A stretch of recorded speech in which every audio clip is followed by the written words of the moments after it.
welcome. Thank you very much. Andrea, welcome back, welcome back, welcome back. We always love it when you come on the show. À 66 ans, le légendaire Andrea Bocelli a enfin brisé le silence et ses révélations ont laissé le monde entier sans voix. Reconnu pour sa voix bouleversante et sa présence charismatique, Bocelli a longtemps gardé certaines vérités secrètes, dissimulées derrière sa musique. Mais aujourd'hui, dans un moment à la fois vulnérable et puissant, il se livre comme jamais auparavant. Qu'est-ce qui l'a poussé à prendre la parole après toutes ces années? Quel secret a-t-il gardé en silence? Préparez-vous à être ému, car cette révélation change tout ce que nous pensions savoir de l'homme derrière la voix. D'un début modeste à une place de choix dans le monde de la musique. Lorsque Andrea Bocelli s'est tenu pour la première fois aux côtés du grand Luciano Pavarotti, rares étaient ceux qui auraient pu prédire à quel point sa vie allait basculer. Cette collaboration unique a allumé une flamme qui allait bientôt rayonner à travers le monde. Ce n'était pas seulement une percée dans sa carrière, c'était la naissance d'un phénomène. Dans les années qui suivirent, la voix de ténor puissante de Bocelli allait non seulement emplir les plus grandes scènes du monde, mais aussi redéfinir la signification de la musique classique dans le monde moderne. Pourtant, ce n'est que dans les années 1990 que le monde commença véritablement à le remarquer. Son duo avec Sarah Brightman, Time to Say Goodbye, sorti en 1996, a connu un succès fulgurant, se hissant au sommet des charts, notamment en Allemagne où il est resté numéro 1 pendant 14 semaines consécutives, on record, avec plus de 3 millions d'exemplaires vendus dans ce pays. Un succès dont rêvent la plupart des artistes, et ce n'était que le début. Dès 1997, son album Romanza était devenu un phénomène mondial, avec environ 20 millions d'exemplaires vendus à travers le monde. Il demeure l'un des albums les plus vendus de tous les temps et le plus gros succès commercial d'un artiste italien. 2 ans plus tard, en 1999, Sogno et Sacred Arias se sont chacun vendus à plus de 5 millions d'exemplaires, confirmant ainsi leur place au sommet du monde de la musique classique. Sacred Arias deviendra par la suite l'album classique le plus vendu de l'histoire par un artiste solo. La capacité de Bocelli à fusionner les genres classiques et pop lui a permis de conquérir un public d'une diversité exceptionnelle. Son album de Noël 2009, My Christmas, est devenu l'album de Noël le plus vendu de l'année, avec plus de 4 millions d'exemplaires écoulés. Au fil des ans, il a collaboré avec des stars internationales telles que Céline Dion, Ed Sheeran, Jennifer Lopez, Ariana Grande et Christina Aguilera. Chaque collaboration lui attirant de nouveaux fans et élargissant son audience au-delà des frontières traditionnelles. En plus de 30 ans de carrière, Bocelli a publié 17 albums studio solo, 9 opéras et d'innombrables enregistrements en public et compilations. Ses prestations sont tout aussi légendaires. Des Jeux olympiques et de la Coupe du monde à ses concerts au Vatican et à la Maison-Blanche, Bocelli a marqué l'histoire de la musique lors de presque tous les grands événements internationaux. Alors même que le monde changeait, Bocelli s'est adapté. Son concert en ligne de 2020, I Believe in Christmas, est devenu le concert de musique classique en streaming le plus populaire de tous les temps, avec plus de 70 billets virtuels vendus à des fans dans 120 pays. En 2018, son album C est entré dans l'histoire en se classant numéro 1 des ventes d'albums au Royaume-Uni et au Billboard 200 aux États-Unis. Un exploit rare pour un album classique et une première depuis plus de 20 ans. Ce succès a contribué à bâtir un véritable empire musical. Avec plus de 90 millions d'albums vendus et d'innombrables concerts à guichets fermés à travers le monde, la fortune de Bocelli est estimée à 5 millions de dollars. Son contrat d'enregistrement mondial, signé en 2022, avec Universal Music Group témoigne de la longévité de sa carrière, même après 30 ans de succès. L'influence de Bocelli dépasse largement les chiffres et les classements. Sa voix, à la fois intime et épique, a touché profondément des personnes de tous horizons, des chefs d'État et des familles royales aux fans de pop et aux puristes de l'opéra. Mais qu'est-ce qui pousse une icône mondiale à réécrire son héritage avec une subtilité maîtrisée plutôt qu'avec des applaudissements nourris? Restez connectés. La voix qui a ouvert les yeux au monde. Et tandis que le monde entier se penchait vers lui, écoutant sa vision avec autant d'attention que sa voix, Andrea Bocelli continuait de redéfinir le véritable sens de l'héritage. À un âge où la plupart se seraient retirés, il entamait un nouveau chapitre. Une vie façonnée non par les applaudissements, mais par l'impact. L'école pour enfants aveugles de sa fondation, prévue en Toscane, n'était pas qu'un simple projet. Elle était le reflet d'une vie vécue dans la musique, les épreuves et un but précis. Mais ce n'était pas la première fois que Bocelli mettait son influence au service d'un changement significatif. Bien avant l'annonce de la création de l'école, il œuvrait discrètement pour améliorer des vies. Depuis sa fondation en 2011, la Fondation Andrea Bocelli intervient auprès des communautés les plus vulnérables du monde. Reconstruire des écoles en Haïti après le séisme dévastateur de 2010, garantir l'accès à l'éducation et aux soins de santé pour les enfants, et financer la recherche scientifique. La mission de la Fondation a toujours été claire. Il s'agit d'autonomiser les individus et les communautés grâce à l'éducation, aux opportunités et au pouvoir transformateur de la musique. En septembre 2016, l'une de ces initiatives s'est concrétisée lorsque la Fondation a inauguré une école entièrement restaurée à Mochia, en Italie, après le passage dévastateur d'un tremblement de terre. La même année, Bocelli était de la tête d'affiche du concert Voices of Haiti aux Nations Unies à New York, où 60 enfants issus des programmes de la Fondation Andrea Bocelli ont chanté à ses côtés. Un moment inoubliable qui a démontré le pouvoir de la musique d'élever les cœurs et d'unir les peuples. Mais c'est la pandémie de COVID-19 qui a révélé au monde entier la générosité de Bocelli. Le dimanche de Pâques, 12 avril 2020, il pénétra dans la cathédrale du Duomo de Milan, alors vide, pour y donner un concert intitulé « Musique pour l'espoir ». Accompagné uniquement par l'orgue et le silence, Bocelli chanta pour le monde entier confiné. La diffusion en direct battit des records, atteignant un pic de plus de 2,8 millions de spectateurs et figure désormais parmi les concerts de musique classique les plus regardés de l'histoire. Ce n'était pas la gloire qu'il recherchait ce jour-là, c'était le lien. À une époque où la peur et l'incertitude paralysaient le monde, sa voix portait quelque chose qui dépassait le simple son. Dans cette cathédrale silencieuse, il a insufflé du courage. Ce courage, cet espoir, continue de résonner dans chacune de ses notes et dans chaque cause qu'il soutient. En 2022, Bocelli a rappelé au monde que la musique n'est pas qu'un simple divertissement. C'est une véritable bouée de sauvetage. Avec la sortie de A Family Christmas, il ne se contentait pas de chanter avec ses enfants. Il leur montrait concrètement ce que signifie transmettre l'amour, les traditions et l'héritage d'une génération à l'autre. Et aujourd'hui, grâce à son école de musique pour aveugles, il se tourne vers l'avenir, non par nostalgie, mais avec conviction. Pour les enfants qui, comme lui, sont nés dans l'obscurité, il construit un pont de mélodie vers un monde meilleur. Les premières notes de cette vision se font déjà entendre en Toscane. Là où tout a commencé, il y a des décennies avec un piano, un rêve et un garçon qui refusait de se taire. Pour saisir toute la portée de son parcours, il faut remonter aux origines. Là où la chanson d'Andrea Bocelli a pris racine. Non pas sur une scène, mais dans le silence de la lutte. Le feu qui a allumé la musique. Pour comprendre la lumière qu'Andrea Bocelli diffuse aujourd'hui si généreusement, il nous faut remonter à ses débuts. Là où les ombres se sont abattues. Né le 22 septembre 1958 dans le paisible village de Lagetico, en Toscane, Andrea est venu au monde avec un fardeau rare, inimaginable pour la plupart. Alors qu'il n'était qu'un petit garçon, ses parents ont appris qu'il était atteint d'un glaucome congénital, une maladie si rare qu'elle ne touche qu'un enfant sur 10 environ. Dès son plus jeune âge, l'enfance d'Andrea fut une danse délicate entre espoir et désespoir. Au lieu de jeux et de journées insouciantes, le jeune Andrea passa ses premières années entouré des murs stériles des hôpitaux. La famille voyageait sans cesse, à la recherche de traitements, espérant un miracle. Il subit de nombreuses opérations pour tenter de préserver la vision fragile qui lui restait à l'œil droit. Mais même lorsque tout semblait perdu, la famille Bocelli ne cessa jamais d'espérer. 16 parents, animés d'un amour infini et d'une détermination farouche, firent tout leur possible pour le protéger du désespoir. Pourtant, chaque revers, chaque traitement infructueux déclenchait une vague de tristesse à laquelle ils ne pouvaient le protéger. Et pourtant, malgré tout, Andrea ne s'est pas effondré. Le monde s'était peut-être assombri devant ses yeux, mais la flamme qui brûlait en lui brillait plus intensément que jamais. Puis survint le moment qui allait tout changer à jamais. Il n'avait que 12 ans. C'était un jour comme les autres, passé à jouer au football avec des amis, lorsqu'un ballon le frappa de plein fouet à son œil unique.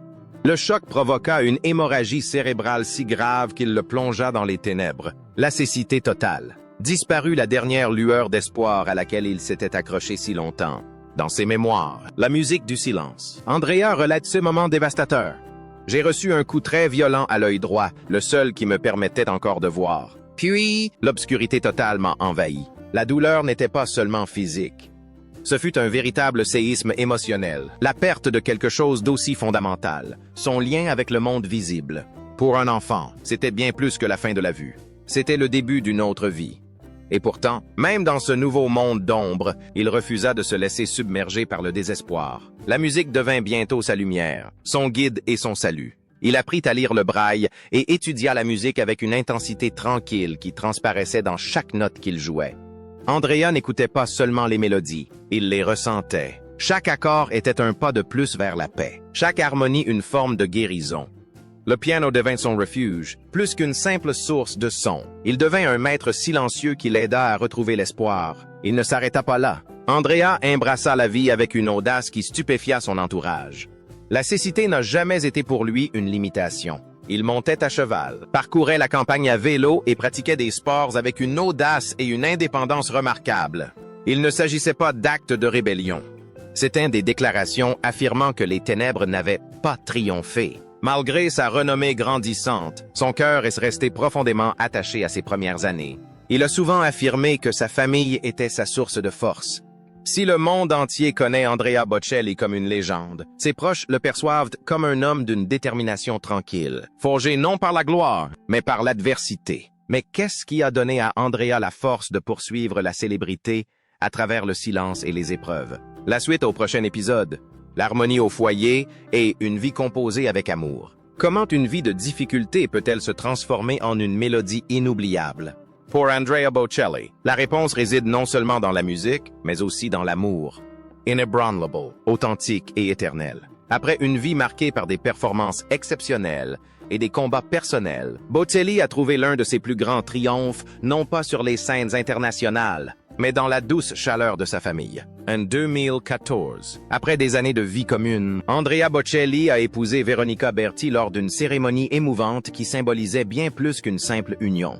Cet événement célébrait un partenariat indéfectible, tant dans la vie que dans l'art. Veronica, productrice de musique et manager de Bocelli, l'avait accompagné dans d'innombrables moments importants. Mais leur histoire commune a pris une dimension encore plus profonde avec la naissance de leur fille, Virginia, en 2012. Andrea, alors âgée d'une cinquantaine d'années, s'est de nouveau épanouie dans la paternité avec un émerveillement renouvelé. La petite Virginia est devenue non seulement une source de joie, mais aussi une étincelle d'inspiration qui a illuminé ses œuvres ultérieures. Cette inspiration a magnifiquement trouvé un écho dans A Family Christmas, l'album que la famille Bocelli a sorti fin 2022.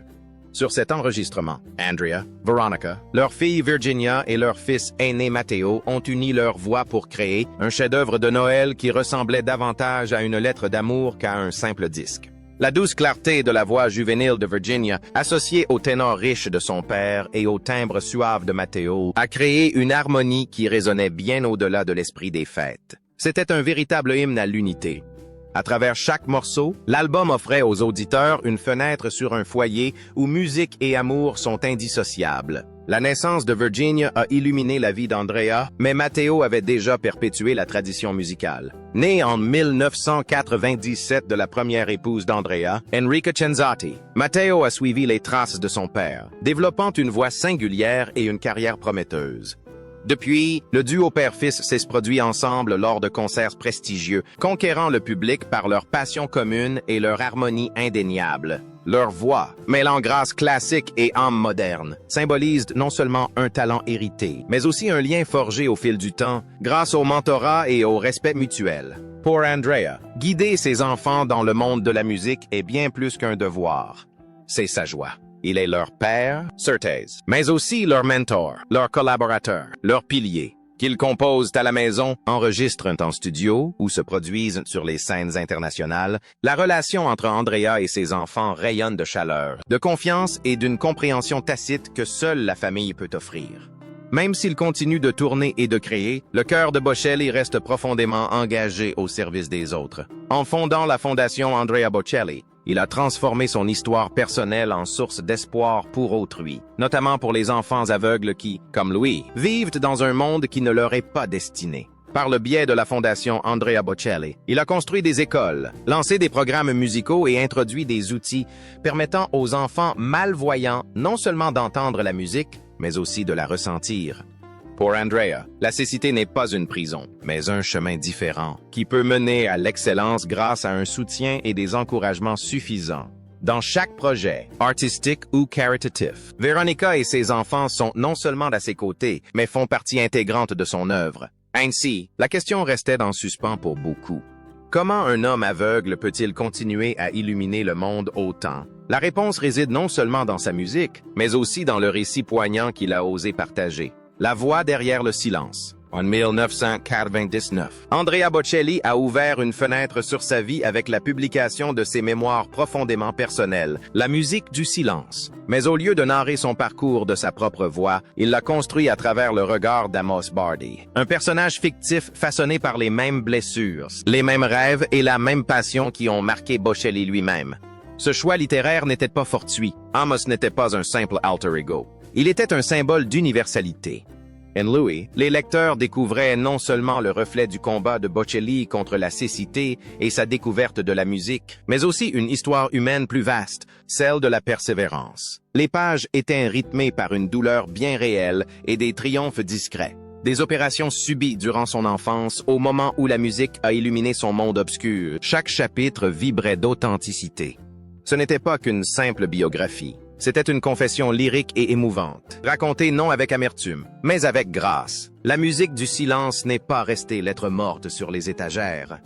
Il a conquis les cœurs. Des lecteurs du monde entier, dont beaucoup n'avaient jamais entendu d'opéra auparavant, ont été touchés par une histoire qui ne parlait pas tant de musique que de résilience, d'amour et des forces invisibles qui nous font avancer. En 2017, ce récit autobiographique a connu une nouvelle vie avec son adaptation cinématographique, sous le même titre, réalisé par Michael Radford.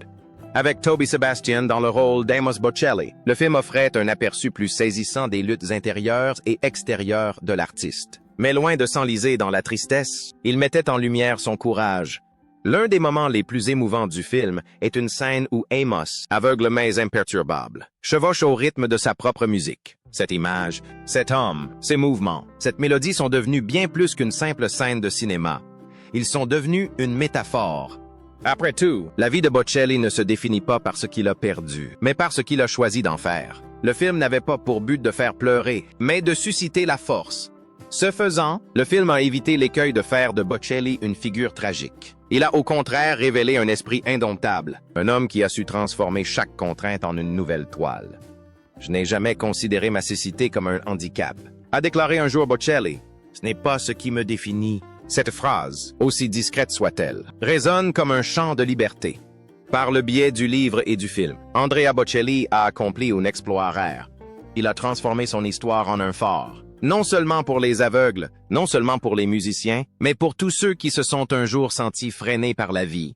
C'était une chanson qui ne réclamait aucune pitié, seulement l'écoute. Et en l'écoutant, des millions de personnes ont puisé du courage dans les silences. Mais si la cécité n'était pas une limite, mais une fenêtre ouverte sur quelque chose de plus grand, la réponse pourrait bien tout changer. Voir à travers le son. Ainsi, à chaque note qu'il chante, Andrea Bocelli nous rappelle que la vision n'est pas toujours liée à la vue. Là où d'autres s'appuient sur leurs yeux, ils puisent dans quelque chose de plus profond. Son âme, la musique n'est pas seulement un art pour lui, c'est sa façon de communiquer, d'explorer un monde invisible mais qu'il vit pleinement. Il a dit un jour, « Je ne vois rien avec mes yeux, mais je vois tout avec mon âme. » Et cette vérité résonne bien au-delà des salles de concert qu'il remplit. Né à Loggiatico, en Toscane, en 1958, Bocelli a transformé ce qui aurait pu être une vie de limitation en un héritage d'inspiration. Sa cécité n'a jamais été un obstacle. Elle devint la toile de fond sur laquelle se forgea sa vision intérieure. Dans chaque interprétation, chaque enregistrement, il y a quelque chose au-delà de la mélodie, une forme de défi silencieux. Un esprit qui refuse d'être défini par ce qui lui manque. Le public n'écoute pas seulement Bocelli, il le ressent. Sa voix, empreinte de chaleur et de conviction, transcende les langues et touche les cœurs du monde entier. Même ceux qui ne comprennent pas les paroles sont émus par sa musique. Bocelli nous apprend à écouter au-delà des mots, à entendre avec notre âme et à ressentir la vie d'une manière plus profonde que le simple toucher. Son parcours, marqué par l'adversité mais porté par un espoir inébranlable, est devenu une source d'inspiration pour des millions de personnes à travers le monde. Lorsqu'on le voit sur scène, on ne voit pas un aveugle, mais un artiste qui a repoussé les limites du possible. Son influence dépasse largement les murs des opéras et des salles de concert. Elle perdure dans les salles de classe, dans les chœurs et à travers les fondations qu'il soutient avec passion. Parmi ses contributions les plus marquantes figure une école de musique gratuite pour les enfants aveugles. Qu'est-ce qui a inspiré cette vision? Peut-être l'empathie, peut-être la compassion, ou peut-être tout simplement sa conviction profonde que chacun, quelles que soient ses circonstances, mérite la chance de trouver sa voix et de ne jamais être privé d'une chanson à chanter. Mais selon vous, qu'est-ce qui pousse un homme aveugle à aider les autres à trouver leur voix grâce à la musique? Nous aimerions connaître votre avis. N'oubliez pas d'aimer, de partager et de vous abonner.